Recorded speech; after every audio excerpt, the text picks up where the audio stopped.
안녕하세요. 저는 올해 70이 된 여자입니다. 이 나이 먹도록 열심히 살아왔는데 도대체 나는 무엇을 하고 살았나 우회감만 밀려옵니다. 기억에 남을 만한 일들이라곤 자식 많이 낳은 것밖에 없네요. 그동안 자식들 먹여 살리겠다고 산전수전 다 겪으면서 남편과 함께 정말 열심히 살아왔었는데 어렸을 때는 말도 잘 듣고 사소한 일이라도 부모 걱정하는 마음에 도와주려 하더니만 나이를 먹으면서 조금씩 머리가 커지더니 호랑이 새끼를 키운 건지 자식들 전부지 부모를 잡아먹으려고 서로 난리도 아니었어요. 돈이 뭐길래 득달같이 달려들어 서로 한 푼이라도 더 가져가려는 모습에 저희는 자식들과 인연을 끊고 살았습니다. 보통 한 뱃속에 나와도 각기 다른 성향을 가지고 커갈 텐데 도대체 뭐가 잘못된 건지 5자식들 전부 욕심이 하늘을 찌를 정도로 양보도 전혀 없고 만나서 술 한잔 들어가기 시작하면 처음에는 화기애애했던 분위기가 험악해지더니 결국 몸싸움까지 벌어지면서 남편과 저는 자식들의 행동들에 대해 많은 실망을 하게 되었어요. 그래서 더 이상 얼굴도 보고 싶지 않고 각자 따로 사는 게 좋을 것 같다며 연락을 하지 않고 지냈었어요. 보통 저희가 연락을 하지 않고 화를 내면서 인연 끊자고 얘기하면 자식들은 자기들의 잘못을 인지하고 무작정 집에 찾아와 부모 앞에 무릎 꿇고 잘못된 행동에 대해 용서를 빌어야 하는 게 당연한 거 아닌가요? 그런데 이놈들은 자기들이 더 잘났다고 되려가진 거 얼마 되지 않은 재산 토해내지 않는다며 껍데기까지 벗겨먹으려고 계획하는 게 너무 괘씸해 보였어요. 그래서 인연 끊고 살게 되었습니다.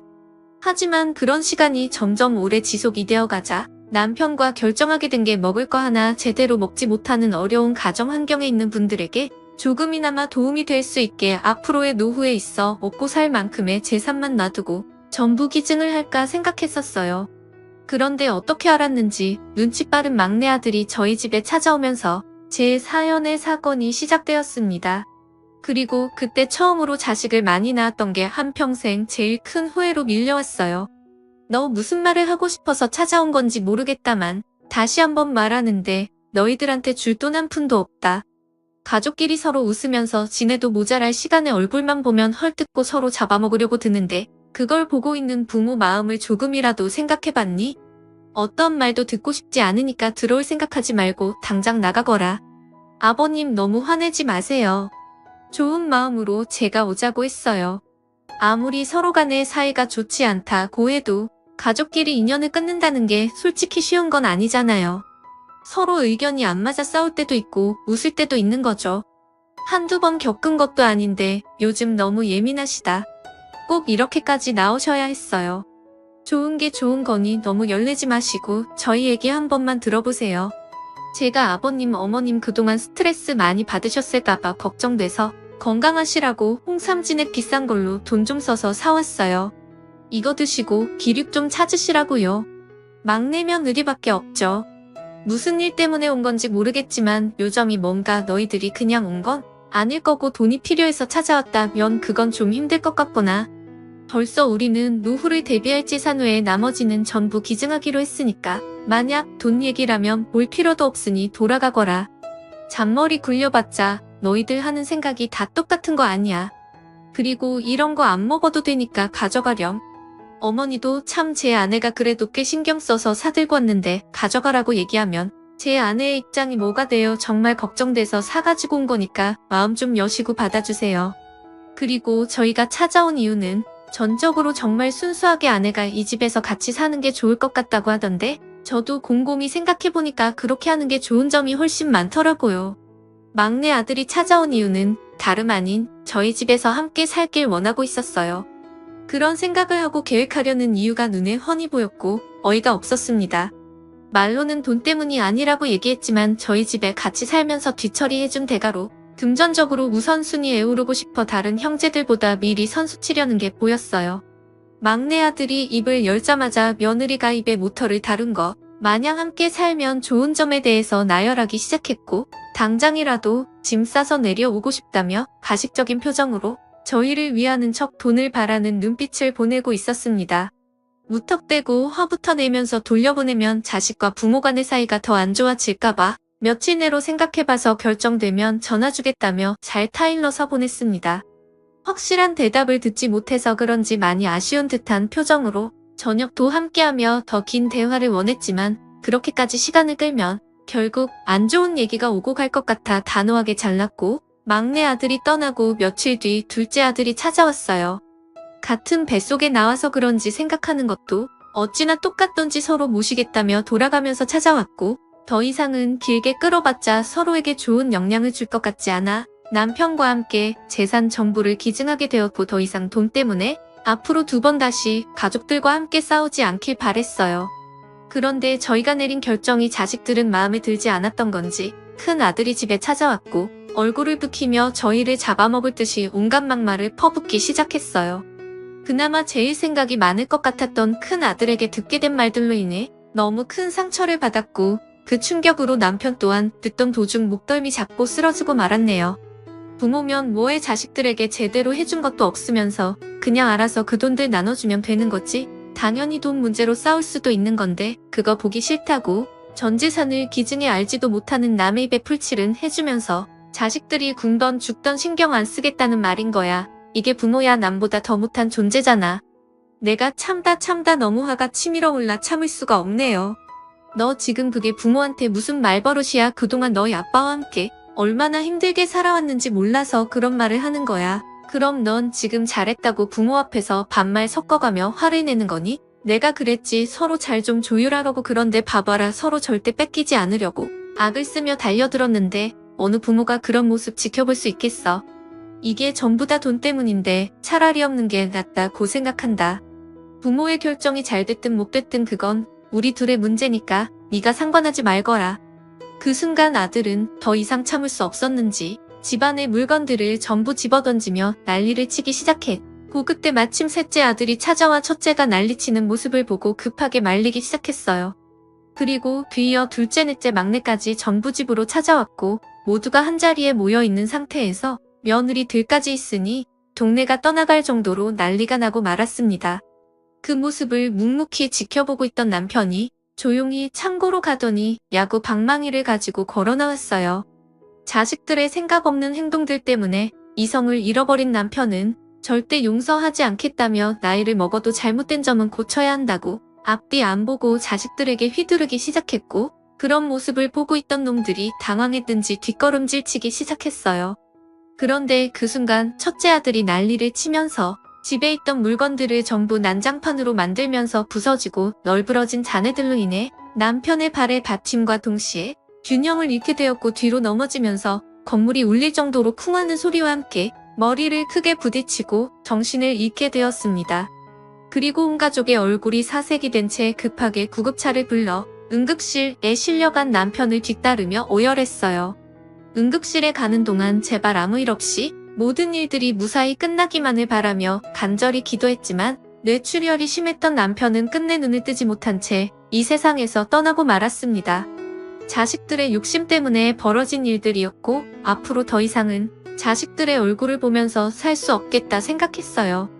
도저히 용서할 수 없었고 하나같이 정상적인 놈들이 없다는 걸 보니 그동안 헛살은 인생에 대해 한탄하며 남편의 장례를 진행하고 있는데 항상 모이면 서로 헐뜯는 놈들이 늦은 새벽 서로 모여 무언가를 진지하게 대화를 하고 있었습니다.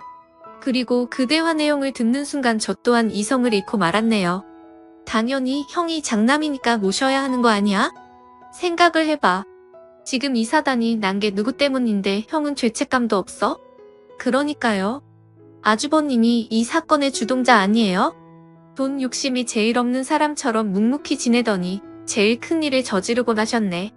겉은 안 그런 척하더니 속으로는 아버님 재산 탐내고 있었던 거잖아요. 정말 속 보인다. 아무리 생각이 없다 한들 어떻게 자기 부모님 집을 난장판으로 만들 수가 있는 거예요. 그러니 아주버님이 한평생 살면서 자기가 어떤 행동을 했는지 잘못을 뉘우치며 어머님 모셔야 한다고요. 푼돈 받으려 했다가 혹 붙이는 꼴이 되었네요. 너희들 지금 전부 내 잘못이라고 얘기하는데 내가 이렇게까지 행동하게 된 게 다 누구 때문인데 너희들 때문이잖아. 서로 사이좋게 부모님이 주는 대로 나눠 가지면 될 것을 서로 한 푼 더 가지겠다고 난리치는 바람에 이 사단이 난 건데 아버지가 세상을 떠난 게 전부 내 탓이라고?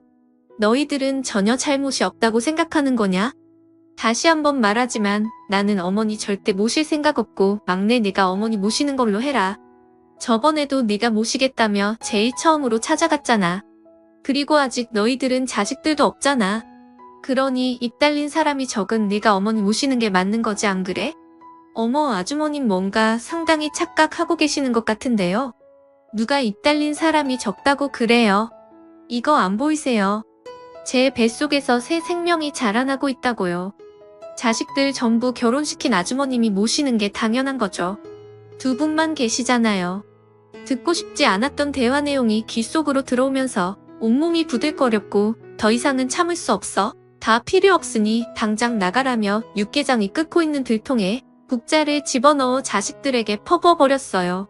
온몸이 육개장으로 붉게 물든 자식들과 며느리들은 비명을 지르며 소리를 질렀고 아랑곳하지 않으며 계속해서 그놈들에게 육개장을 퍼부어버렸습니다.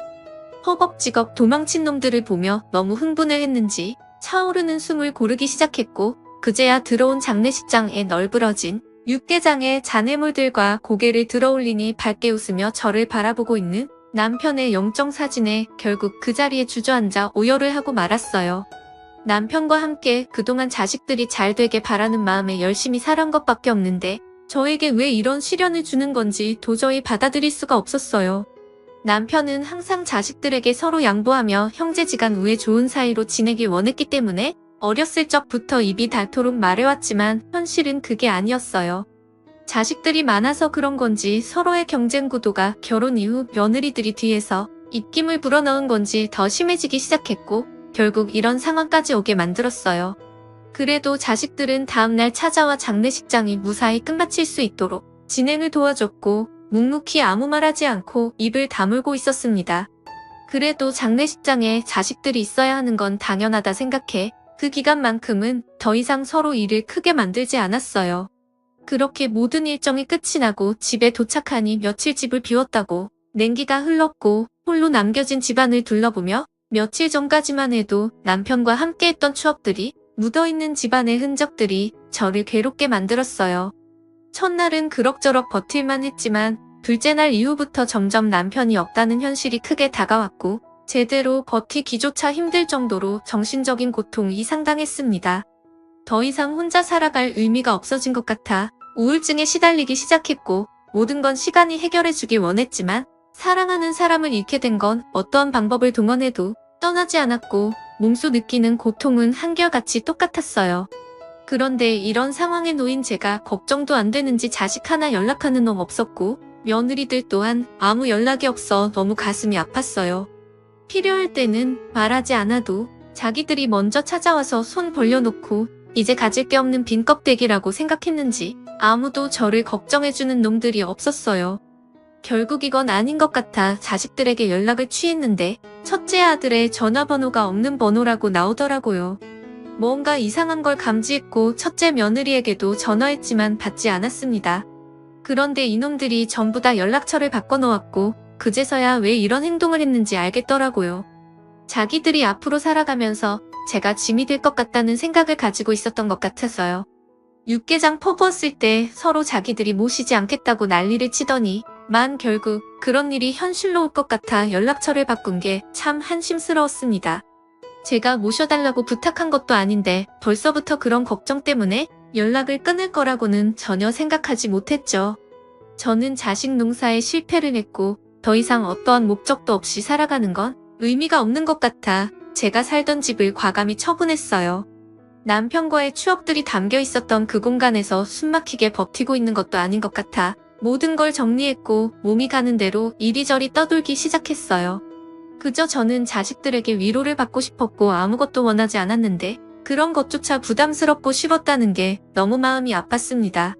그렇게 집에서 나와 떠돌며 지낸 시간이 점점 길어졌어요. 아무것도 없는 상태에서 살아가는 게 되려 마음이 편했습니다. 처음에는 근처 모텔 같은 곳에서 하루하루 머물며 이리저리 떠돌았는데 어느 날 찜질방이라는 곳을 발견하게 되었고 그곳에서 지내다 보니 사람 사는 것 같은 느낌이 들어 여기저기 찜질방을 전전하며 지내게 되었어요. 몸이 가는 대로 이리저리 떠돌다 보니 어느 정도 아픈 마음을 치유할 수 있었어요. 언제까지 이렇게 살 거야 나니까 받아주는 거지 다른 곳에서는 너무 자주 찾아와서 싫다고 했다며 옷 살 돈도 없는 거야? 아니면 쓰기 싫어서 그런 거야? 집 처분하고 남은 돈 있을 거 아니야? 이렇게 살면 무슨 의미야? 나는 이렇게 사는 게 오히려 좋은 걸. 아무 걱정 없잖아. 자식들이 어떻게 살고 있는지 신경 쓰지 않아도 되고 내가 왜 안 찾아가겠어. 어디 살고 있는지 뻔히 아는데 연락처를 바꿨다는 건 나와 인연을 끊고 싶어서 그렇게 했다는 거잖아. 그러니 더 이상 내가 자식들 얼굴 볼 이유는 없지. 오늘도 신세 좀 질 테니까 그만 잔소리 좀 했으면 좋겠네. 그럼 뭐라도 좀 먹던지. 볼 때마다 살이 빠져있네. 그러다 정말 쓰러지겠어. 지금 떠도는 생활 얼마나 됐지? 한 6년 정도 되지 않았어. 이제 그만하고 한 곳에서 자리 잡아 살면 안 돼. 자기 몸만 상하지. 이런 모습을 보면 자기 남편이 좋아할까? 어느새 떠도는 생활에 익숙해져 한 곳에 머무르는 게 되려 답답했어요. 그리고 찜질방을 전전하며 돌아다녔던 이유는 많은 사람들이 즐겁게 웃고 떠드는 모습이 보기 좋고 다른 잡생각이 나지 않아 찜질방을 전전하며 살아가게 되었네요. 이런 모습을 남편이 보게 된다면 당연히 마음 아파하겠지만 세상 떠났는데 뭘 알겠어요. 자식들과도 더 이상 얼굴 보지 않아도 돼서 마음이 편했습니다.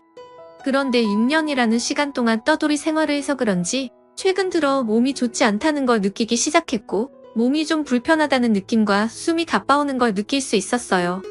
가끔 뭔가 흉부를 조이거나 누르는 듯한 통증이 올 때도 있고 타는 듯 하거나 소화불량 같은 불쾌감까지 주게 되니 먹는 양도 줄어들게 되더라고요. 그런데 목이 타들어가는 것 같아 자리에서 일어나 물을 마시려고 걸어가는 순간 바라보고 있던 시선이 점점 좁아졌고 주위가 검게 변하기 시작했어요. 그리고 한참 뒤 눈을 떴을 때 주위에는 웅성거리는 소리와 함께 고개를 돌려보니 제 옆에는 찜질방 주인이 옆을 지켜주고 있었습니다. 찜질방 주인은 저와 같은 나이라서 그런지 제가 가끔 갈 때마다 사소한 거라도 챙겨주려 했어요. 그 이유는 예전에 저보다 먼저 남편을 떠나보내야 했던 가슴 아픈 일이 있었기 때문에 제가 어떤 마음인지 잘 알고 있었습니다. 그런데 그 순간 병실의 문을 누군가 노크했고 아직 몸이 회복이 되지 않은 상태에서 천천히 병실 문 쪽을 바라보자 충격적이게도 저를 보며 우르르 달려와 오열하는 모습을 보고 경악하고 말았네요.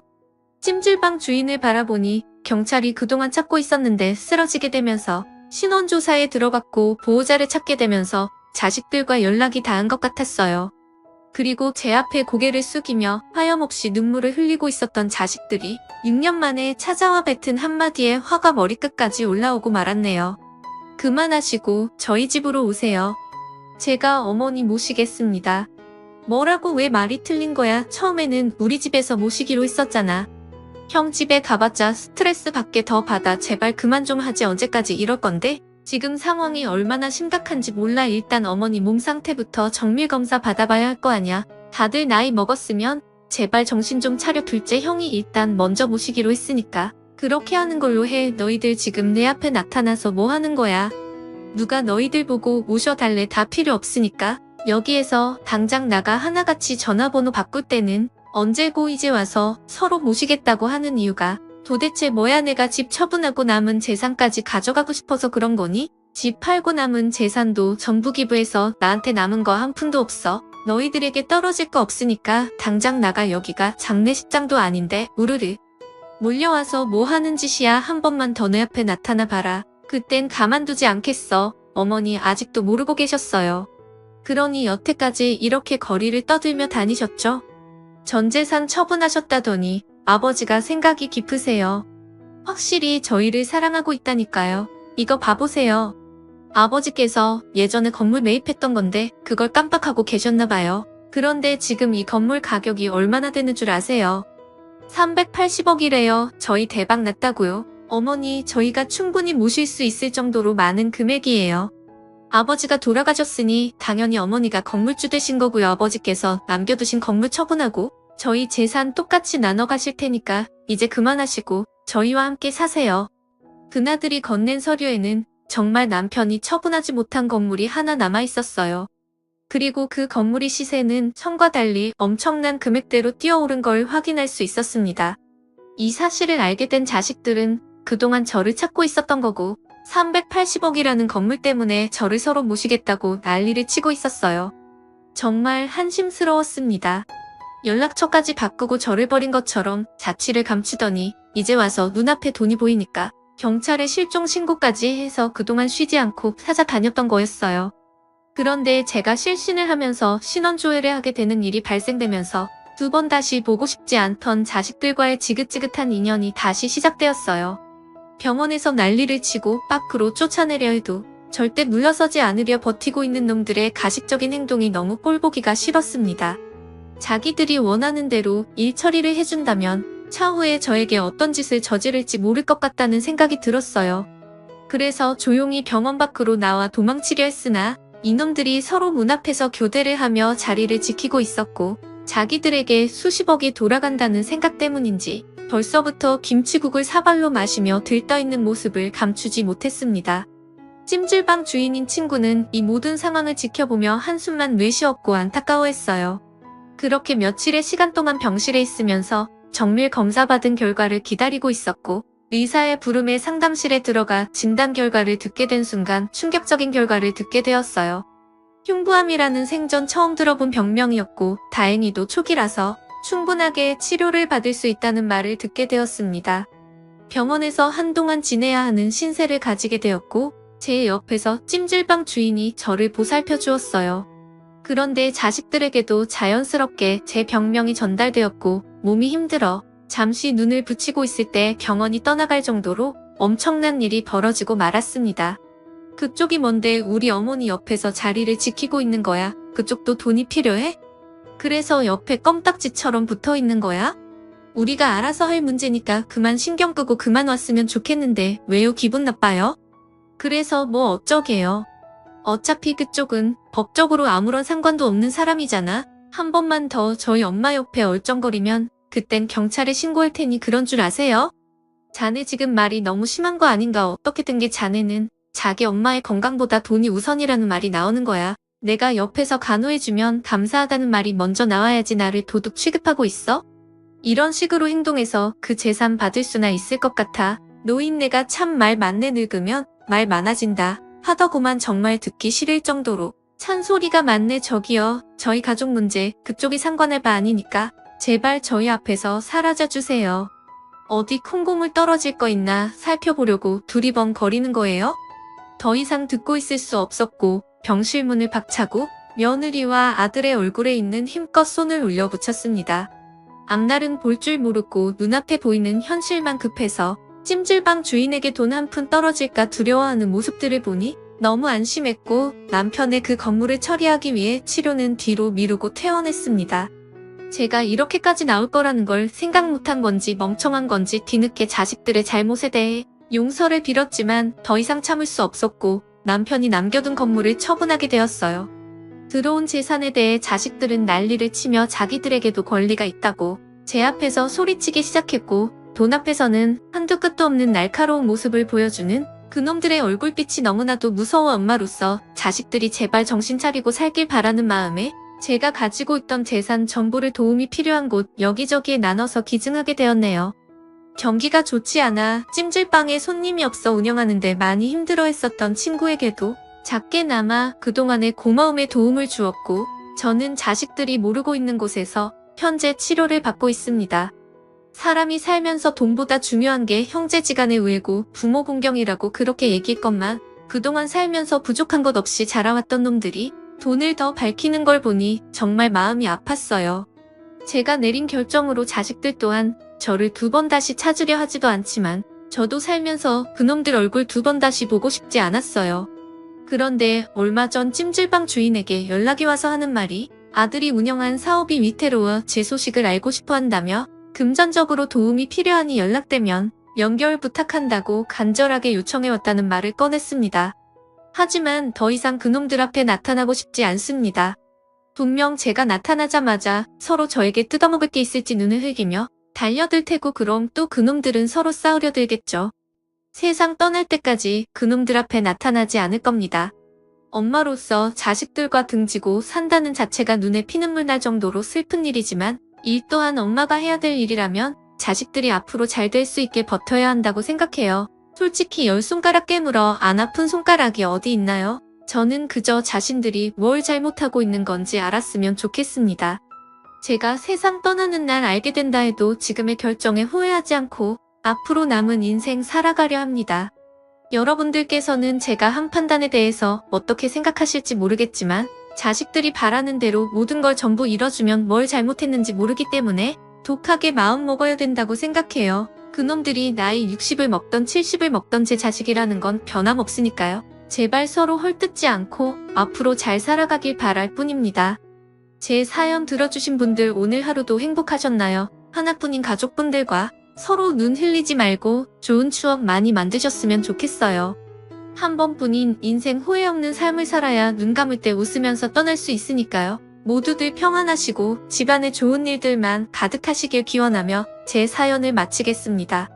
감사합니다.